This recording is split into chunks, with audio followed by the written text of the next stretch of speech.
Hey, what's up, what's up, what's up? How you doing? How you been?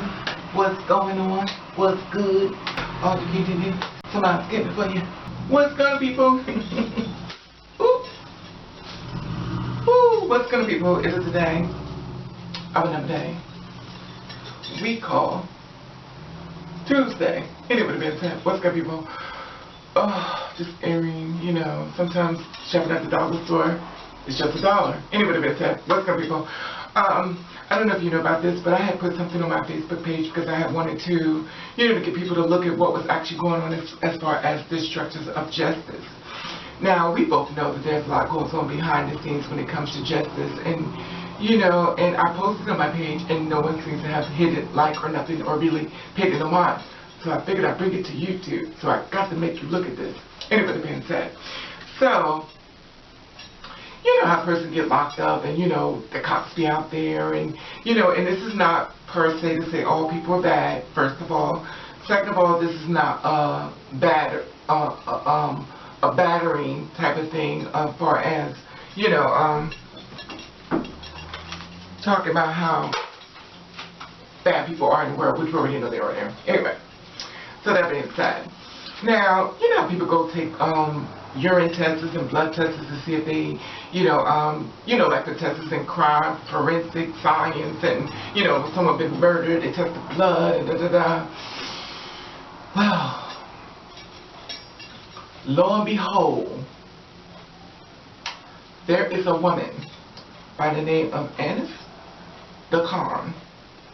She's 34 years old, and here is a picture of her. Okay, so she works inside the lab. You know when they do the labs as far as testing, you know, as far as blood, as far as urine and stuff like that. You know, the tests, you know, as far as criminals being locked up to see if they committed this crime, or the case may be, as far as, you know, forensic science and stuff like that. So, now this woman, it has 27 counts against her.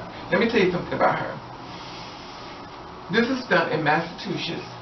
6 countries, 40,000 cases she admitted were false.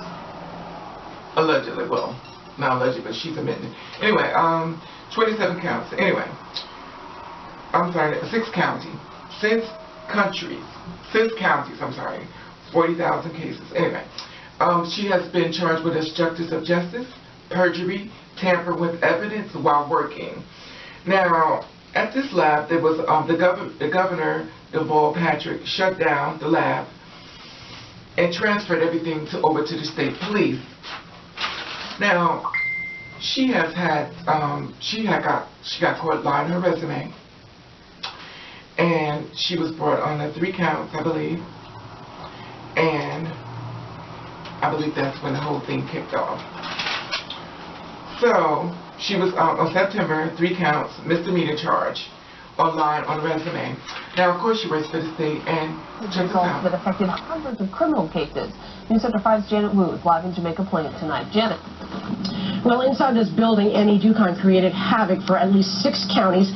She may have compromised as many as 40,000 cases, and she cost the state millions of dollars. Today, she finally publicly acknowledged the devastation she caused. 4 times in a quiet, shaky voice, Annie Dookhan admitted guilt to 27 counts of obstruction of justice, tampering with evidence, and perjury. Over 14 years, Dookhan altered drug tests and skipped steps in the testing process to cover up her mistakes or to simply enhance her reputation by processing many cases leading to convictions. I find that she understands the consequences of being guilty, and I find that her plea has been offered freely, willingly, and voluntarily. Judge Carol Ball sentenced her to 3 to 5 years to MCI Framingham, more than the guidelines suggest, less than what Attorney General Martha Coakley wanted. And the impact across the Commonwealth on these cases and the public's trust in it has been devastating. We're working to fix it. Among the 300 prisoners released because of Dookhan's tampering, 22-year-old Donta Hood, who was arrested 6 months later and charged with killing a man. We have never seen anything of this scope happen in Massachusetts, certainly, and I don't believe there has been a bigger forensic science scandal nationwide. Handcuffed, Dookhan was immediately taken into custody and transported to MCI Framingham. Her parents refused comment as they tried to leave the courthouse, surrounded by the media. And the story goes on for the thousands of individuals who still have yet to have their day in court. The other shoe will fall when the Inspector General releases a report on the overall problems here at the drug lab, which has been closed for over a year now. Okay, now the thing is, she doesn't feel as though she did anything wrong.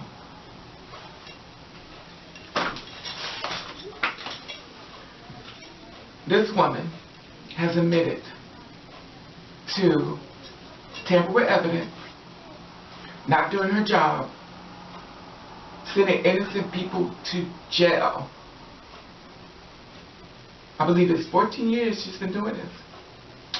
So you just imagine how many people are in prison for a crime they didn't do. I think I've talked about this before.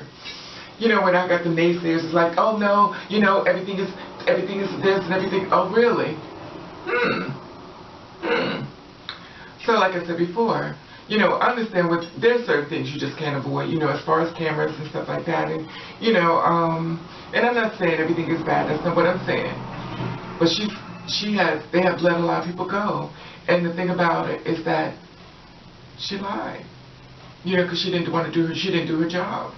And she lied about a resume. And then my whole point of this is, there are a lot of innocent people who didn't commit crimes. Can you just take a moment and just take that in? And I want you to open up your mind. Just for a second. I want you really, we're going to go deep here for a second. I want you to open your mind. I want you to walk down the street. I want you to picture the cops running up to you saying, freeze. And you comply. You put your hands up. They take you, so what did I do, officer? They slam you on the thing, on the car, or whatever, the ground. They say, you committed a crime. You say, no, I didn't. Okay, well, in this world, you're guilty until, it said you're innocent and proven guilty. But reality is that you're guilty until you can figure out a way to prove you're innocent. Now, the thing is, just imagine, they slam you on the thing, they slam you on the car, but because you get slammed. So they put you inside the car and they drive you off. Now, I'm not for one saying that some people didn't do it. Please don't get misconstrued what I'm saying. I'm saying the ones who are innocent. Now they're being dragged into the car, you know, to get put inside, to get locked up and stuff like that. Where are you? And so and so. Do you know this person? No, I do not. Okay, you know, so they take tests of your blood, you know, to see if the blood matches up with the blood on the scene. They send it in to her, and she says, yes, it's them. You understand my point? She doesn't know what she's doing. She just sent it on out. So now they say, oh, well, the evidence proved this leads you. You say, what are you saying? They take you into an interrogation. Now, some people know what interrogation is. Interrogation is when they sit you down in a chair. And sometimes they talk to you.